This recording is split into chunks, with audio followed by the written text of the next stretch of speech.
So now we're going to take a look at what happens when we consider evolution at multiple loci.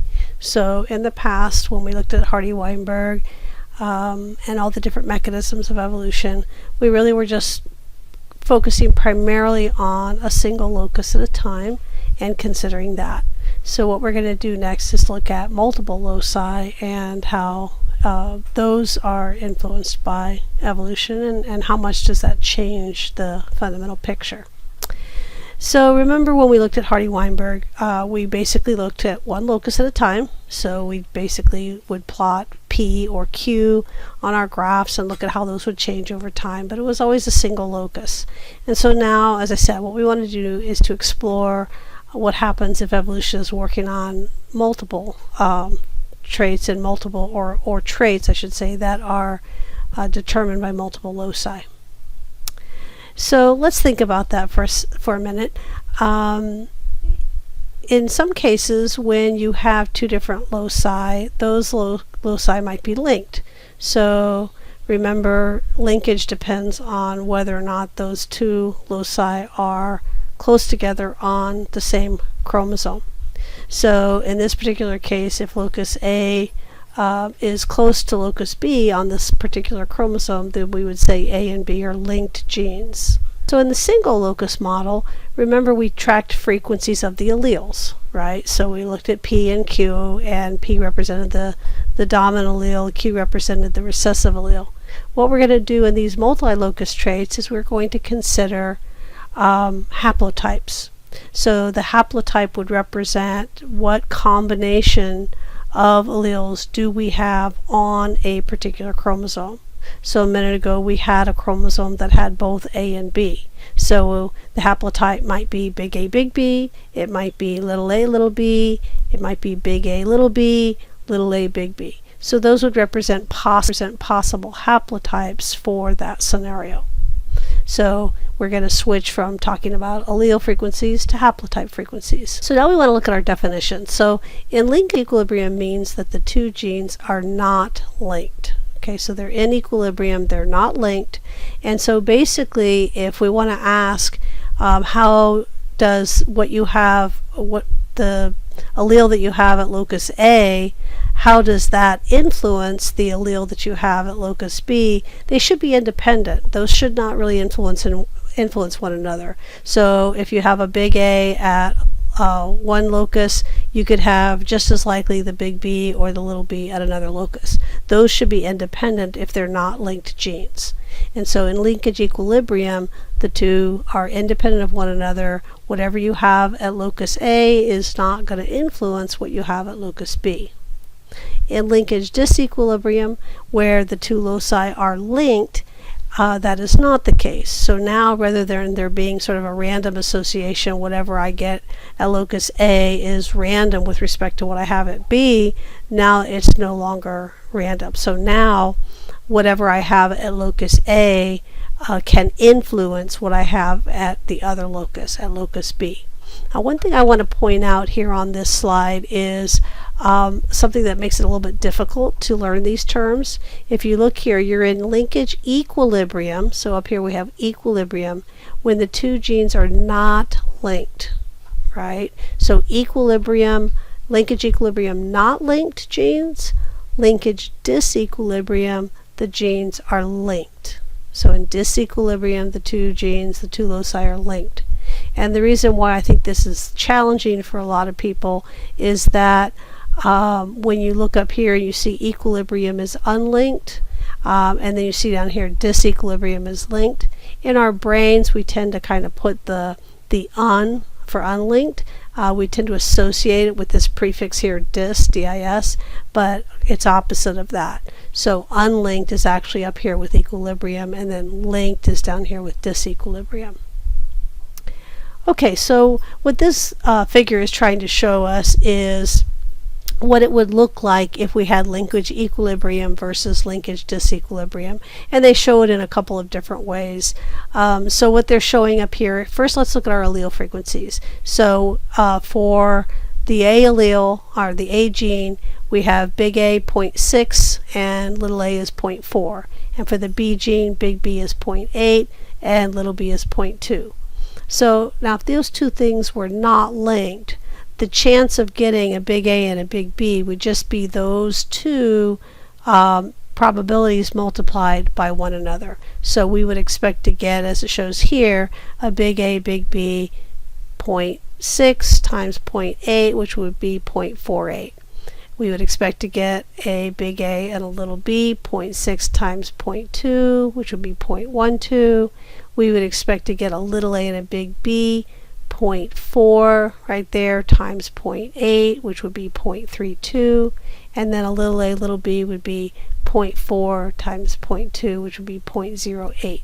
Okay, so that would be our expected if they were independent of one another, i.e. not linked, which means in linkage equilibrium. Okay, and then basically what the numbers here are showing us is what we actually see. So what we're actually seeing is these populations are in equilibrium, because 12 out of 25 carry the big A, big B, that's 48%, and it matches what we saw up here with our allele frequencies if we multiplied them out. Down here, we still have the same allele frequencies as we had in part A, but now in part B what we're seeing is, so that would, based on our allele frequencies, these are the haplotypes we would expect to see. If they were not linked, we would expect to see 0.48, etc. And then down here it's showing us, but what do we actually get? We don't get 0.48 of our big A, big B combination. We're actually getting 0.44. So 11 out of 25 of them have that combination. The big A, little b, we actually have 16% of the population, as opposed to what we would have expected as 12%. So what we're seeing down here is with these allele frequencies, we have a non-random combination of those alleles with one another. So it's not random with respect to whatever you get for big A will not influence what you get for big B. It is having an effect. And so because these values do not add up, then we say that the second population is in linkage disequilibrium. The graph here over on the right is really just showing us a different way of looking at it. In some cases, this graphic setup that they have here is a little confusing for some folks, but basically what they're doing down here is we're looking at, down here you're seeing what percentage or what fraction of the population gets a big A, it's 0.6. What fraction gets a little a, 0.4. And then over here we're looking at the B. So we have big B is 0.8, and then the little b is 0.2. And so they're saying here, if we look at it being in equilibrium, we can calculate the fraction of each one by multiplying those. Here you're seeing that they're not, and down below you're seeing that this is the population in linkage disequilibrium. So we do not have what we would have expected. So it's really showing the same thing as the left-hand figure. It's just looking at it in a slightly different format. So in order to understand linkage disequilibrium, we have to kind of understand that when you have linked loci, you could have two populations that would have the same allele frequencies, like we saw a minute ago in our two populations. However, when we start looking at our haplotypes, they might actually have different haplotype frequencies. And so that's important for us to understand when we look at populations and we're trying to understand evolution, is that the allele frequencies and the haplotype frequencies could be different in two populations having different haplotype frequencies, even though allele frequencies are actually the same. So let's take a look at the conditions of linkage equilibrium. For a population to be in equilibrium, essentially what we have is, if you look at the frequency of big B on the chromosome that's carrying big A, it's actually going to be the same as the frequency of big B on the chromosome that's carrying little a. So basically this is trying to say that those two things are independent of one another. What happens with B is not influenced by what's going on with A. Okay, so A is not influencing what B does. And so if you really wanted to find out what the haplotype frequencies should be, if they were in linkage equilibrium, so they're not linked, then the frequency of getting a big A, big B is just the frequency of big A times the frequency of big B, which is what we did a minute ago in our populations. We said, well, if big A is 0.6 and big B is 0.8, then the frequency of big A, big B was those two multiplied together, which was 0.48, right? So we just calculated our haplotype based on our two allele frequencies. If that's true, then the other thing that happens is in a population with linkage equilibrium is we can measure this amount of linkage equilibrium or disequilibrium with this coefficient of linkage disequilibrium. The value of this, what we call D, the coefficient, is going to be 0 in a population that is unlinked. Okay, so a population that is not linked, your coefficient of linkage disequilibrium is 0 because you're measuring how much disequilibrium there is, and basically if you're unlinked there is no disequilibrium. Okay, so it is in equilibrium. So unlinked genes, that value is going to be 0. That we calculate the coefficient of linkage disequilibrium is G here represents the frequencies. So this is the frequency of this haplotype, big A, big B. This is the frequency of the little a, little b haplotype, and then the other haplotypes.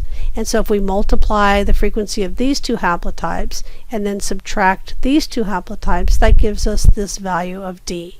So let's think about it for a minute. If this was a situation where we have no linkage, and let's just imagine the frequency of big A and big B is 0.5. It's just going to be easier. So if this was the case, then what we would have here is 0.5 times 0.5, right? Which would be 0.25. And then the same thing over here, 0.5 times 0.5, which again would be 0.25. So in that particular case, D is 0.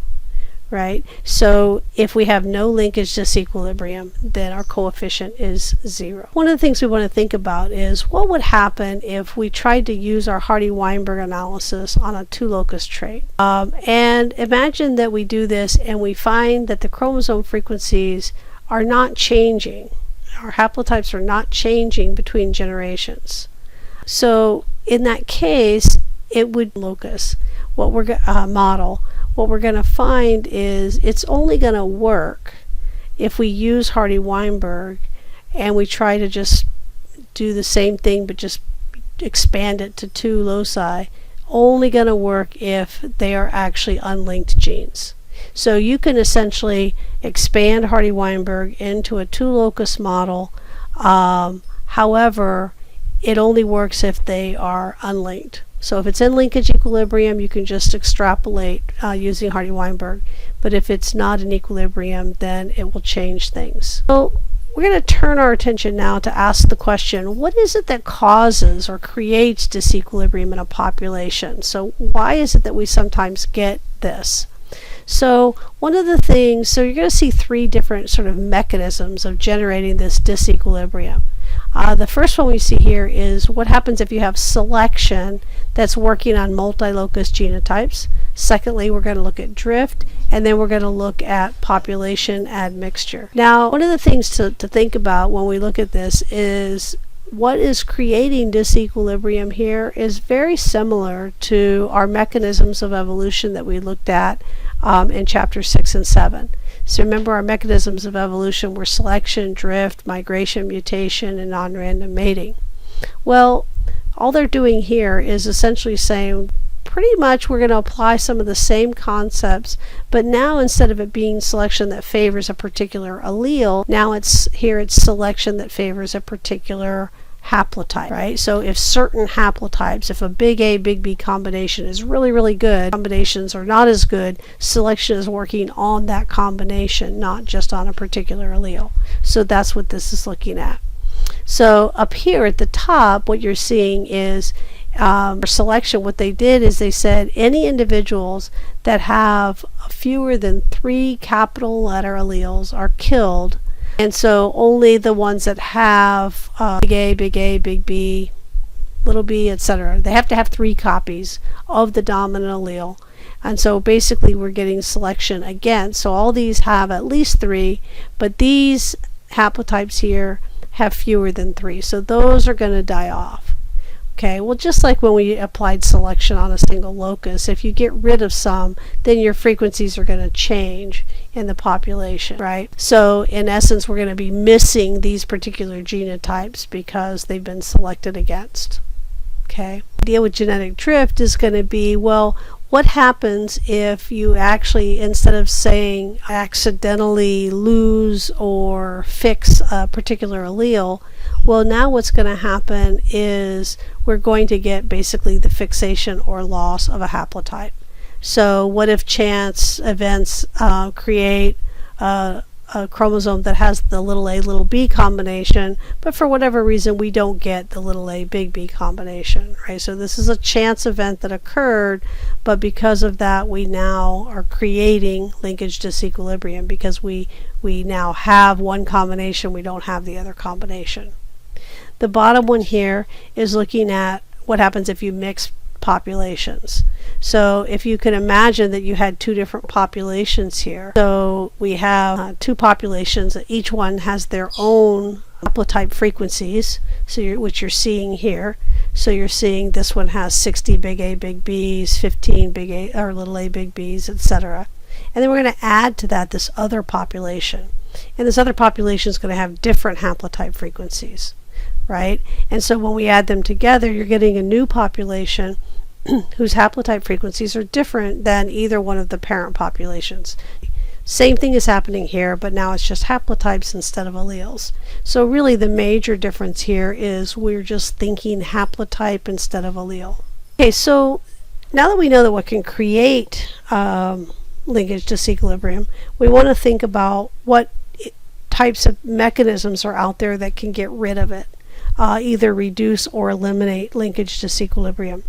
And the 2 major things are sexual reproduction and random mating. Think about it.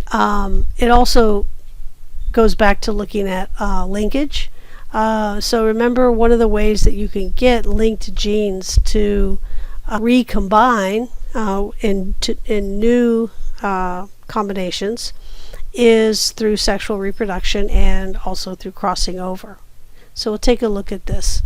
So remember, what ends up happening in sexual reproduction is individuals create gametes, and those gametes are you're going to get 1/4 of each type. So if you have a big A, little a, big B, little b individual who's making gametes, if there's no linkage between those, remember 1/4 that has a big A, big B, 1/4 that has a big A, little b, 1/4 that has a little a, big B, and then 1/4 that has a little a, little b, right? So you're going to, if you look back over at genetics, you see that with sexual reproduction, you're going to get 1/4 of all those kinds, as long as those 2 genes are sitting on separate chromosomes. If those 2 genes are on the same chromosome, then we don't see that. One of the things that we can see is that if let's look at the other extreme case. Okay, so we said down here, no linkage, your D value is 0, and in that particular case your recombination rate is 50%. Remember what that means. Again, if you look back at genetics, when we look at recombination, we look at in your next generation, or even if just looking at your gametes, if you will, what fraction of your gametes look just like the combination that mom had, or mom or dad I should say, and then what combination are new. Okay, so think of it this way. If mom had blonde hair and blue eyes and dad had brown hair and brown eyes, those are the parental types. So the gametes that would have those combinations are called parental.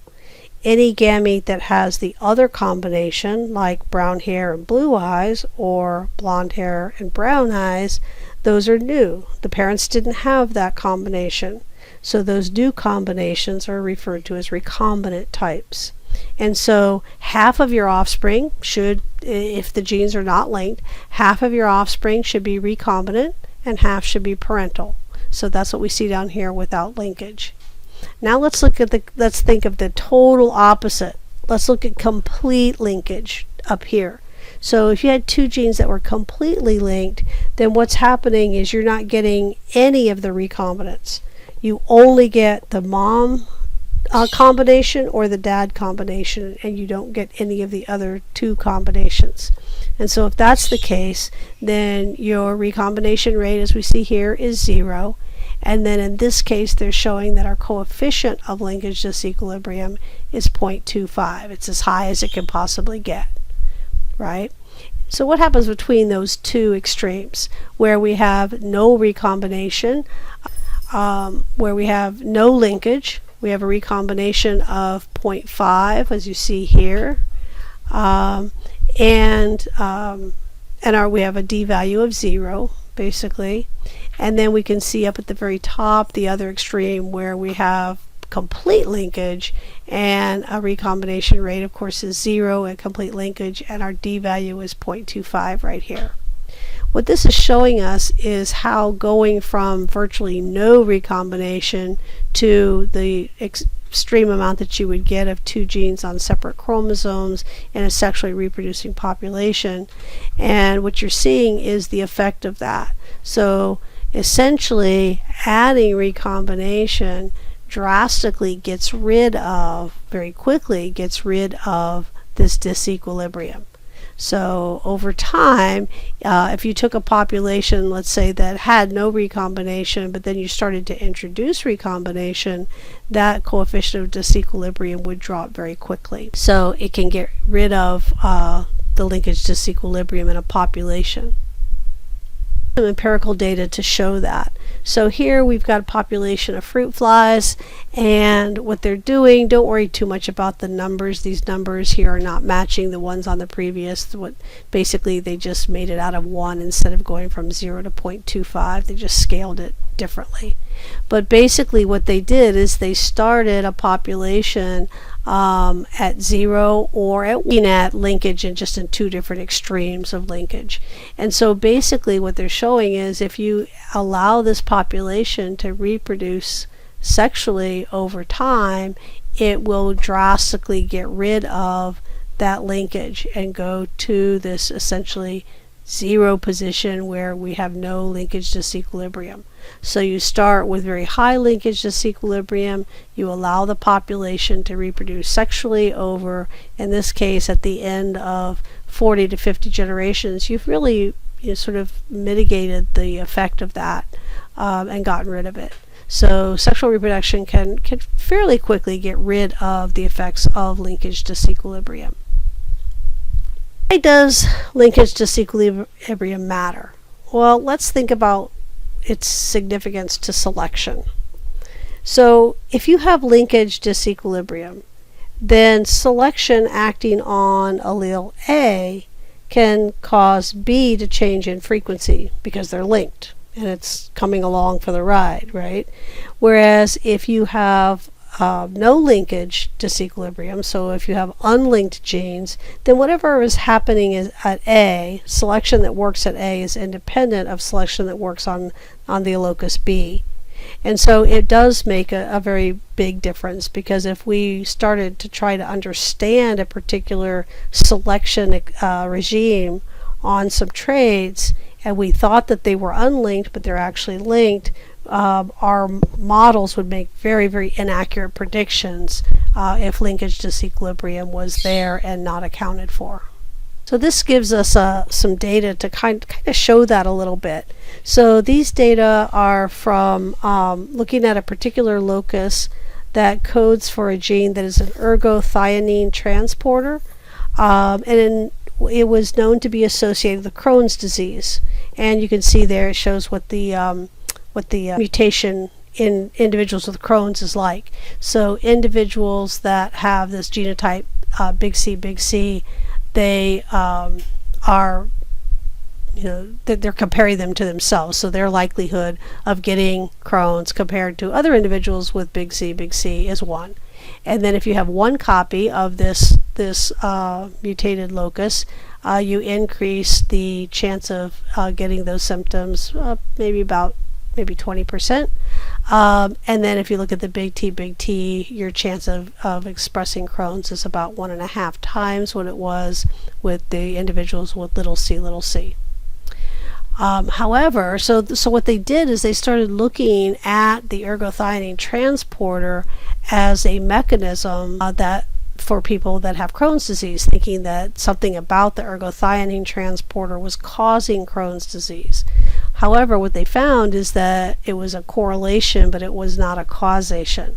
So even though this transporter is correlated with Crohn's, it's not causing Crohn's. What they found was that this particular gene, this ergothioneine transporter gene, is actually pretty closely linked to other genes nearby that are actually the ones that are probably actually have more of a causation in terms of Crohn's disease. So because they were linked, it made it look like that was going on and that it was the ergothioneine transporter, but in actuality it was linked to an ergothioneine transporter but not caused by it. So understanding those sort of things. So remember in one of the last chapters we talked about the concept of hitchhiking. So that's kind of what's happening here. This particular gene, which clearly is not a good one to have, because Crohn's disease has a lot of very negative consequences phenotypically for an individual that has it, but it can increase in frequency because this ergothioneine transporter is under positive selection. So we have positive selection going on here, and then the genes associated with Crohn's are sort of hitchhiking along. And you can see that those genes that are probably under positive selection, a high frequency up here in this area of Europe. So it's not really the direct selection on the Crohn's gene, it's on the ergothioneine transporter. So these data show us a little bit of just how prevalent is linkage disequilibrium. Do we think that we have a lot of linkage and a lot of our loci are linked, or do we think that a lot of them are relatively unlinked? So what they've done here on the left, you're seeing data from human chromosome number 22, and what you're finding is if you look at sort of where the vast majority of the data points are, you're seeing that most genes that are not too close together tend to be relatively unlinked, and then also have relatively low values of linkage disequilibrium. And then it's only those genes that are really close together that you see right over here that actually have a pretty high linkage and linkage disequilibrium. Over here on the right, we're seeing a very similar thing with plants. So even in this case, we have a plant that is selfing, and what you're seeing is that even a slight amount of recombination can drastically reduce this linkage disequilibrium. So the further the distance on the two loci are apart, the lower the linkage disequilibrium value. So one of the reasons why we might study linkage disequilibrium from a practical perspective is that it could allow us to identify sections where or areas where positive selection might be going on. So if we know essentially what the linkage disequilibrium value should be for particular loci, and then we see some that are clearly outside the range, we can possibly deduce that there was strong positive selection that might have favored that particular combination of traits. Therefore, that's why we see this linkage disequilibrium value sort of out of line with the others. So the data here are showing us that if you look here at this bottom right, you see glucose 6-phosphate dehydrogenase. The figure on the right shows the glucose 6. This figure on the right shows the G6P.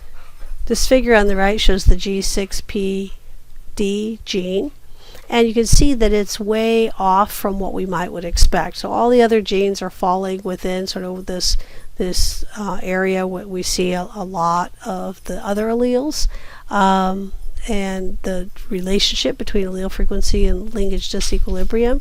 But then for the G6PD, it's definitely an outlier here.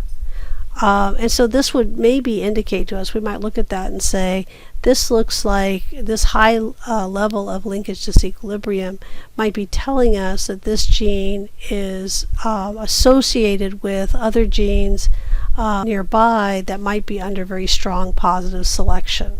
So we might be able to go in and find those associations and look at that positive selection.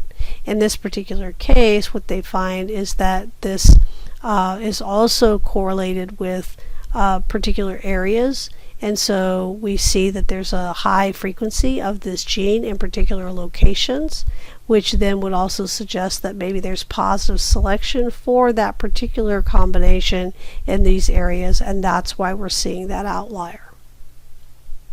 So there's a video that you could watch if you load the PowerPoint. You'll be able to click on the link, otherwise you could copy the link. This video talks about linkage disequilibrium in butterfly mimicry, and it's a really cool example because what it does is it goes in and it shows that within a particular species you might have, let's just say, 6 or 7 different morphs of this butterfly, each having a unique color pattern on their wings.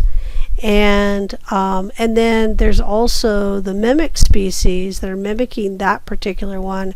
They also have, like within a particular species, different individuals that also have those same patterns. So their question was, how do you get sort of these recurring patterns, but it's not an infinite number of combinations. You have basically all these different genes, but you're only getting, let's just say, 8 different combinations. So what they find in the video, what they show, is that they are essentially looking at these large linkage groups that can break and realign when you get crossing over. They can recombine in certain ways, but not in sort of more than 8 different ways, let's say. So you can get them breaking and realigning in maybe 8 different combinations along that chromosome, but not more than that.